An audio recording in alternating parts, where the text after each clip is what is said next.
When the community becomes an active partner, renewables energy plants can express mutual benefits for both local people and local commercial developers. At Falck Renewables, we believe in shared project ownership because it offers an improved community empowerment and it increases local socioeconomic benefits. Recently, some community ownership projects have been proposed also in Italy. Edison, for instance, has launched a crowdfunding around a mini hydroelectric plant where individuals can participate in financing the infrastructure. At the same time, the Italian energy cooperative Enostra has opened financing of a single turbine in Puglia to local residents and cooperative members. A first practical example of plants ownership is represented by the Wind Cooperative Investment Scheme, a cutting-edge and successful initiative that Falck Renewables pioneered in the UK over a decade ago. Through this investment scheme, we encourage inhabitants around our wind farms to set up cooperatives, today known as Community Benefit Society or also BENCOMs, whose members will participate in financing an amount of 3 to 4% of the energy plant. In return, BENCOM members receive annual dividends throughout the entire productive life of the energy plant. At the end of this period, roughly 20 to 25 years, their initial financing is paid back, discounted over the inflation rate occurred over time. The scheme requires a few features: the local creation of an independent cooperative, the BENCOM, the BENCOM financing a minor share of the energy plant, and the participation of locals to the BENCOM with individual contributions limited between £100 and £20,000. The annual distribution of dividends to BENCOM members coming from the sale of electricity. Dividends are normally calculated taking into account two factors: a fixed rate, agreed at the earliest stage of the entire operation, and a floating rate linked to electricity sale performance.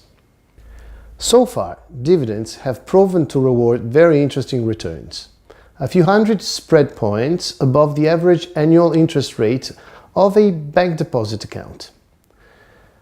It's a quite attractive result, given the low risk of such an investment. Let me give you some general figures.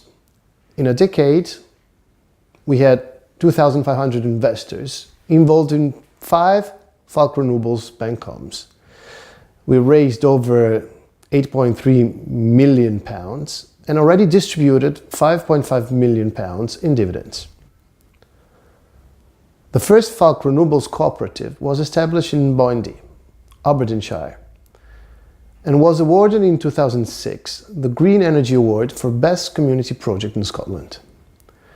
In the end, BENCOMs are a distinct vehicle for redistributing part of the value generated by the business. They are also a strong tool to strengthen local social acceptance. BENCOM's strategic value is very strong. It will be worth further reflecting on what other forms of crowdfunding can be put in place from now on. At Falck Renewables, we have experimented also a different engagement scheme where community-owned turbines have been integrated into our wind farms. This scheme, also known as Separate Ownership Scheme, was adopted by us in 2003 together with Fintry Renewable Energy Enterprise, also known as FREE, a social enterprise set up by the community of Fintry, a 250 inhabitant village located in Stirlingshire, Scotland. FREE has the aim of becoming a carbon neutral, sustainable community. We work together with FREE to add an extra turbine to our Airburn wind farm. The process of negotiation for the community turbine was concluded in February 2006, when the legal agreement between FREE and us was signed. Since then, we operate this additional turbine, offering to FREE the complete asset management service, including the sale of the electricity.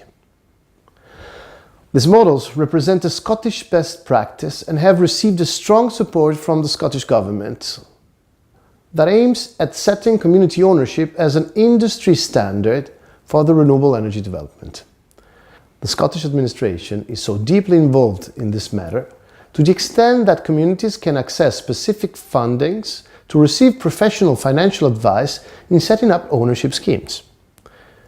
These models have a potential for being replicated in other geographies and in significantly contributing to building virtuous relationships between private enterprise, territory, and community.